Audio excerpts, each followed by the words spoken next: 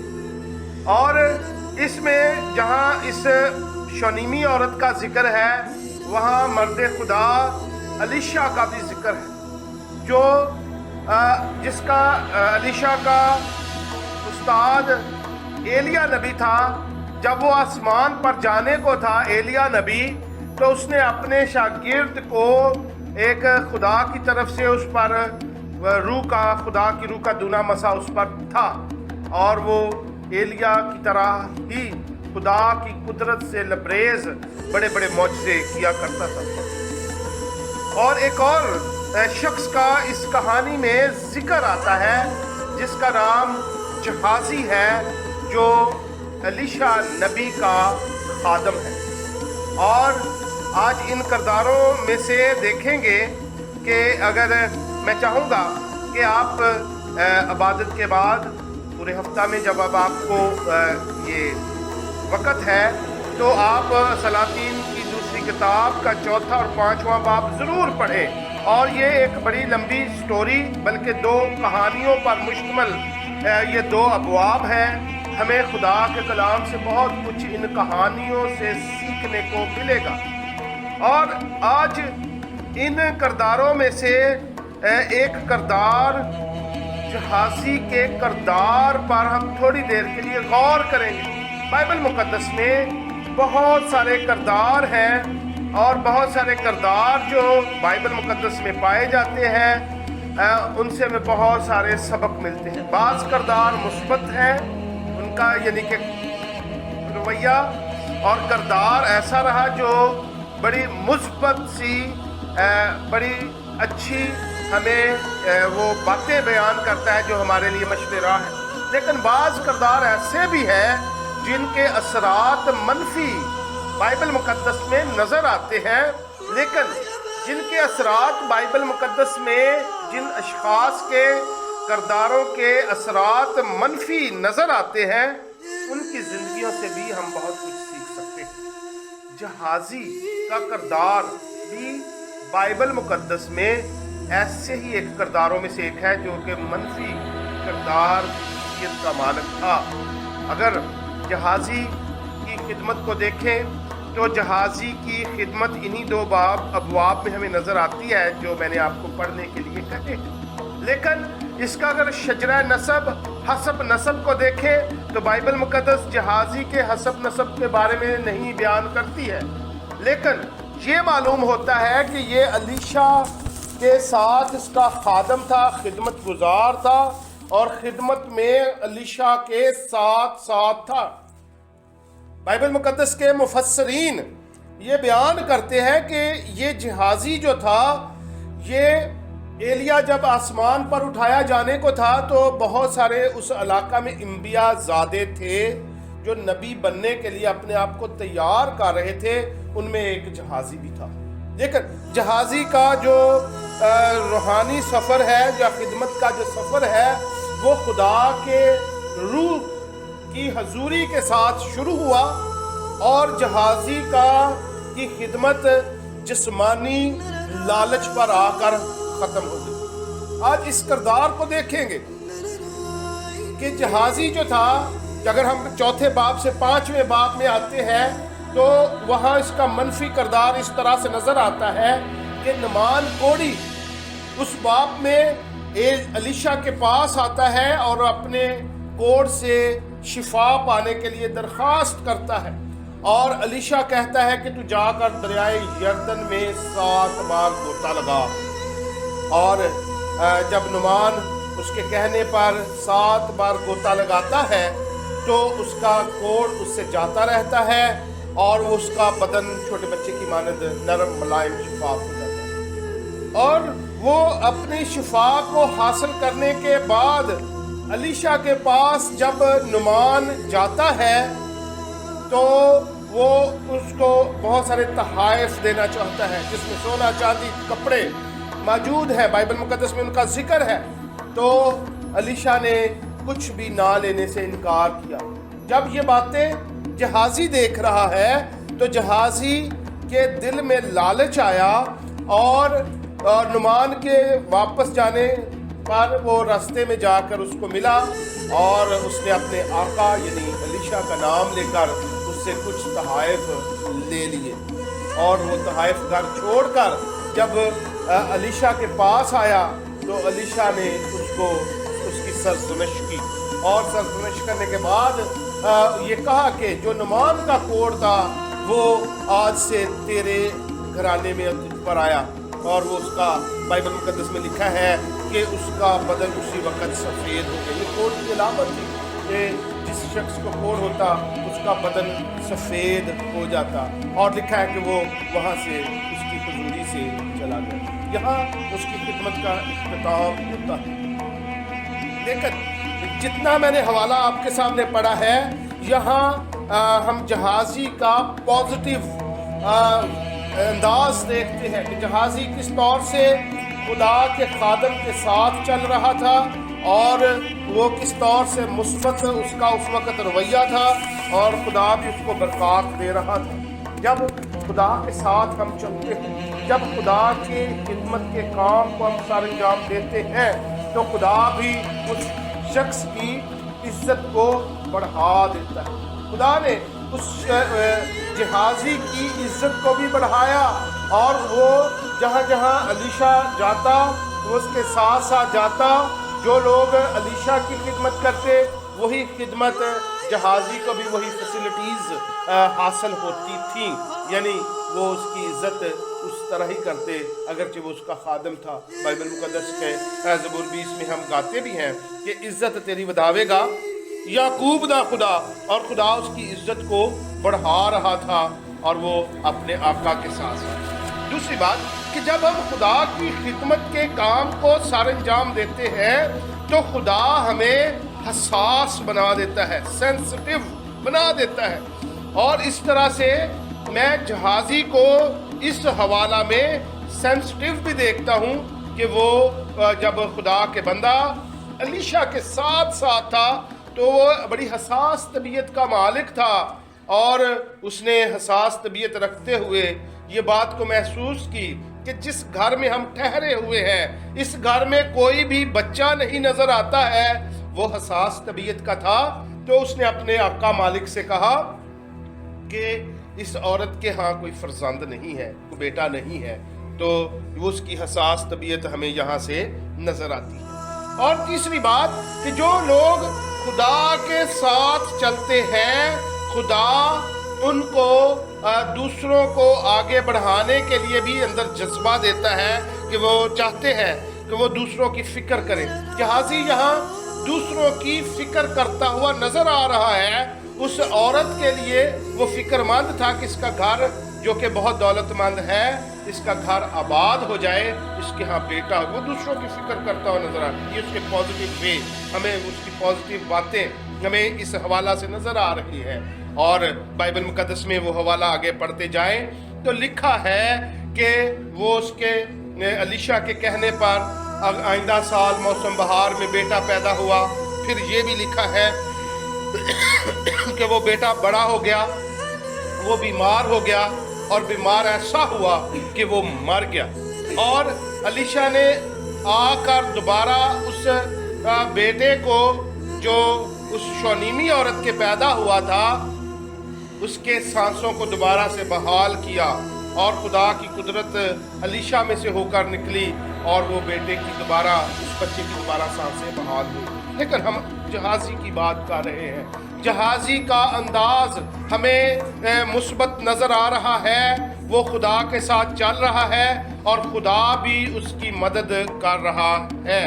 ہمارے اندر بھی ایسا ہی احساس ہونے کی ضرورت ہے کہ ہم جب خدا کے ساتھ چلتے ہیں تو خدا ہماری عزت کو بڑھاتا ہے، خدا ہمیں حساس سینسٹیو بنا دیتا ہے، ہم دوسروں کی فکر کرنا شروع کر دیتے ہیں۔ اور خدا کے کلام میں یہ بھی لکھا ہے زبور 23 میں کہ وہ خدا وہ تیرے دشمنوں کو، وہ میرے دشمنوں کے روبرو میرے آگے دسترخوان بچھاتا ہے۔ خدا واقعی ان کو ہر بیماری سے، مشکل سے، مصیبت سے خدا اپنے لوگوں کو بچا کے رکھتا ہے، اور ان کو خدا نے کامیاب بھی کرتا ہے۔ لیکن جب دولت اور دنیا کی فکریں ہمیں گھیر لیتی ہیں تو ہمیں خدا سے وہ دور کر دیتی ہیں۔ اور ایسا ہی جہازی کے ساتھ ہوا۔ جہازی نے جب اپنے گھر کی فکروں کو دیکھا کہ گھر میں تو بہت ضرورتیں کھڑی ہیں، تو اس نے نعمان کے اس تحائف میں سے کچھ تحائف اپنے لیے رکھ لیے، اس سے لے لیے، جس سے اس کا لالچ ظاہر ہوتا ہے اور وہ دنیا کی فکروں کا شخص نظر آتا ہے۔ لیکن یہ دور دنیا کی فکریں کرنے کا دور نہیں ہے۔ ایک مسیحی کو دنیا کی فکروں میں رہنے کی ضرورت نہیں ہے، کیونکہ جو خدا جس نے ہمیں پالا ہے، جس نے ہمیں اپنے لوگ بنایا ہے، وہ اپنی ہماری فکروں کو بھی جانتا ہے۔ اور بائبل مقدس میں لکھا ہے کہ اپنی ساری فکریں مجھ پر چھوڑ دو کیونکہ مجھے تمہاری فکر ہے۔ اس نے یہ بات کو نہ سوچا، بلکہ اس نے اپنی ضرورت کو اس وقت پورا کرنے کے لیے وہ خدا کے کلام میں بزرگ داؤد کہتا ہے زبور 42 میں کہ جیسے ہرنی پانی کے نالوں کو ترستی ہے، ویسے ہی میری روح تیرے لیے ترستی ہے۔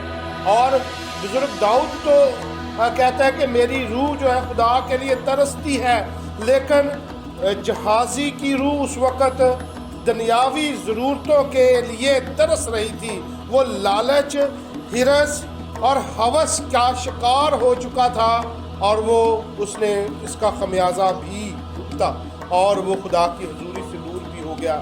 آج اگر ہم اپنی زندگیوں کو دیکھیں کہ خدا نے ہمیں اپنے لوگ بنایا ہے، اپنے خون خریدے شخص لوگ بنایا ہے، اور اپنے بیٹے کو اس دنیا میں بھیجا، اور اس کا لہو ہمیں تمام گناہوں سے پاک کرتا ہے۔ خدا نے ہمیں اپنے بیٹے کے لہو سے دھو کر پاک اور صاف کیا ہے، عزت بخشی ہے، اپنے لوگ بنایا ہے، ہمیں حساس بنایا ہے، دوسروں کی فکر کرنے کے لیے بنایا ہے۔ اگر ہم دنیاوی فکروں میں الجھے ہوئے ہیں تو ہمارا بھی یہی نتیجہ اور ہمیں بھی اس طرح کا خمیازہ بھگتنا پڑے گا جیسا جہازی کا تھا۔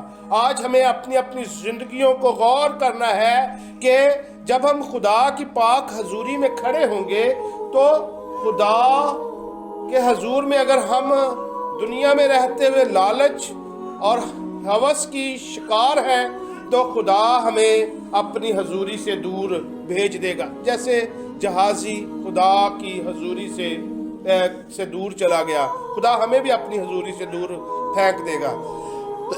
لیکن ہم خدا کے شکر گزار ہیں جس نے ہمیں یہ سیکھنے کا موقع دیا، اور آج کا یہ اتوار اور سن 2023 کے آغاز سے ہی یہ بات سیکھنے کے لیے خدا نے دی ہے کہ اس سال ہمیں دنیاوی فکروں کو پیچھے رکھتے ہوئے خدا کے کاموں میں آگے بڑھنا ہے، تاکہ خدا کے نام کو عزت و جلال مل سکے، ہماری زندگیاں خدا کے جلال میں صرف ہو سکیں، اور ہم سے، ہمارے بدنوں سے، ہماری زبانوں سے خدا کے نام کی تکفیر نہ ہو، بلکہ خداوند اپنے خدا کو ہم اپنی زندگیوں میں پہلا درجہ دے سکیں۔